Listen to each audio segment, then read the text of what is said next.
Good morning, ladies and gentlemen. As a South African, you sort of have to just celebrate the small victories that happen in life and kind of try and put out of your mind anything that may sort of interfere with the joyous feeling of actually switching on the light and the light actually switching on. For many years, more than a decade, that was not always the case, right? For most of the day, you and I would switch on the light and nothing would happen because Eskom didn't have enough electricity to actually solve the problem. Then, when Sir Ramokgopa finally came into office, he had this whole new plan. And the new plan was a new Minister of Electricity, Minister Ramokgopa. And Minister Ramokgopa got to fixing Eskom. They fired Andre de Ruyter, even though Andre de Ruyter at the time made a number of claims about just how rotten Eskom is. And the rot runs so deep that it was almost impossible for him to do anything. If you remember, he was actually poisoned while working at Eskom. That's just how deep the cartels had already gotten their hands and their feet and their toes and their fingers and everything into the Eskom pie. And then the writer gets fired. Ramokgopa has an entire new board appointed, a new CEO appointed, and suddenly, somehow, almost overnight, remember, prior to Ramokgopa taking over Eskom, we were told that it will take at least 5 years to fix Eskom and to end load shedding. It's going to be a long process because a lot of Eskom already lies in tatters. But almost overnight, Eskom gets fixed. In less than a year, load shedding ends. Now, at the time, we were told what Eskom had did was simply burn as much diesel as is humanly possible and do maintenance, right? Something that Andre de Ruyter didn't want to do because first you run the risk of actually overwhelming the diesel generators, which is not built to run that long, that fast, that hard. And also it will cost a lot of money. So Eskom will be sort of plunged even deeper into debt than what it already is. But that doesn't matter because Eskom is already so much in debt that it literally can't be saved at this point from its debt. But anyways, the load shedding does end. And I think like many of you, at least you should have felt a sense of almost too good to be true. Like something doesn't quite seem to add up. Well, a new article or a new story in News 24 alleges that the reason we haven't seen load shedding in the way that we have, and you kind of know that this is true because this is News 24 criticizing the government, which they don't always do, but so when they do, you kind of know that they were forced to write this article because there was just no way that they could actually ignore it. While Eskom has said that it is adequately prepared to meet the increased electricity demand for the remainder of the winter season, which officially ends on the 31st of August, an analysis from Minerals Council South Africa said the utility's ability to maintain supply is partly dependent on its continued use of open cycle gas turbines to manage peak demand. In other words, burning diesel in order to create more and more electricity. Between the 1st of April and the 7th of August, Eskom spent more than 5.8 billion rand on fuel for its OCGT, generating 988 gigawatts per hour electricity. This output is significantly higher than the 509 gigawatt hours generated during the same time frame last year. Now, this is where we get to, I would say, the very, very juicy thing. We are told that everything at Eskom is a hell of a lot better. And yet, we're burning more diesel this year than what we burnt last year. In fact, we're almost burning double the amount of diesel this year than what we were burning last year. For context, Eskom's total OCGT fuel expenditure for the previous financial year, the 1st of April, from 2024 to March 2025, was 11.4 billion rand. That's, by the way, money that you and I pay. Just over 4 months into the current financial year, Eskom has already reached more than 50% of last year's diesel spend.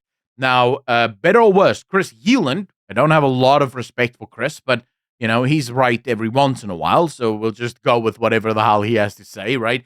But he had the following to say. He said, independent energy expert MD blah, blah, blah, blah, said the higher diesel consumption makes perfect sense when comparing the energy availability factor, a measure of the generation's fleet's performance. The EAF for the financial year to date has averaged almost 60 and is down compared to an average EAF, electricity availability factor, of almost 63 for the same period last year. And he's quoted as saying, if you listen to Eskom's PR, you would think that things are much better so far this year. They're actually not. If you look at the whole period from week 13 to date, the EAF is worse. This effectively, I think, means we're in serious trouble, right? If you look at this, for example, Eskom's EAF has indeed risen rapidly in recent weeks, having reached 69% last week, up from 55% in the first week of April. But all this tells us is they were able to bring a couple of new power plants online since April, but the fact that in April it was just 55% tells you that the fleet is still unstable as hell. They're fixing power plants, the power plants go down, and in the past, what Andre de Ruyter and the rest would do is just let the power go out while they're trying to do the maintenance. This time around, they're just burn, baby, burn. Burn diesel we don't have, use money we don't have to make sure the electricity doesn't go out. But when you look at electricity prices throughout the country, it's become unaffordable anyway. I think at this point, most people would welcome load shedding just to get away from the incredible prices that we're paying on electricity every single month. In many cases, by the way, I have noticed this myself. I will buy 1,000 Rand worth of credits, and I will get something like 250 credits, which is insane, right? It used to be about half. Now it's about a quarter. It's absolutely nuts how expensive electricity has actually gotten, and it doesn't seem like it's going to get better anytime soon. And it's all because of this. It's because they're burning so much diesel, because diesel is expensive. It's super expensive to run those gas turbines. They're burning so much of it that you and I, are the ones paying the price for this. What's more is the fact that we're worse off this year than what we were last year suggests that, and this is very conspiratorial, but I will just have to say this. I don't believe that we did anything differently from Andre de Ruyter to Ramokgopa. In fact, I believed the reason Ramokgopa was brought onto the scene was to negotiate with the cartels and the criminal networks within the Eskom. To basically tell them, boys, we don't want to stop you from stealing. Because you'll note, no one has been arrested yet. Eskom has not cleaned up its act. There's been no wide-scale investigations and commissions launched to figure out who has been stealing all of this stuff from Eskom. It just sort of quietly went away. We don't hear about all the cartels that used to operate inside Eskom because I think Ramokgopa just made a deal and said, guys, you can steal a little bit, right? So you can steal, but steal less so that we can at least try and fix Eskom before you can go back to stealing as much as you want. I think that's why Ramokgopa was placed into power, why he was brought on, so that he could actually do that job, because the ANC understood one thing.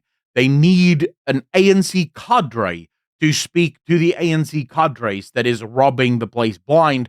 Andre de Ruyter cannot be made known of this deal between the government and the criminal cartels. And later today, we're actually going to have a story where a professor actually makes this exact allegation that South Africa now is just a mafia state. Fundamentally, I think we're in for bad times, ladies and gentlemen. Bad times. I mean, you just look at this, for example, we're still producing about 5.7% less energy than what we did before COVID. So we're not even back to where we were before COVID. And you have to remember, those power plants, they're not getting younger, right? Since COVID, there's another 5 years that's passed. Some of these power plants have already reached end of life. They're not supposed to be running anymore. So I don't think we're going to get better. I think we'll be back in load shedding. I want to argue, I think load shedding will return within the next 2 years. Within the next 2 years, we'll be back to permanent and consistent load shedding, as the government will finally just realize that there's no fixing this. Because the government refuses to get the private sector involved. They refuse to let anyone else help. They need to be the ones that supply the fix. And of course, the fix is not coming. But this is where we are. Let me know in the comment section down below how you feel about this story. And then If you like what I do, you like honest and rational conversation, please consider hitting the like button, hitting that subscribe button, and letting me know in the comment section down below because it helps. It truly does. Then if you want to support this channel a little bit more, just hit the join button below this video or become a patron. Link is in the description down below. A massive shout out to everyone that is already supporting. I really appreciate you. As always, be good to each other, be kind to each other, and I'll see all of you in the next one. A peace.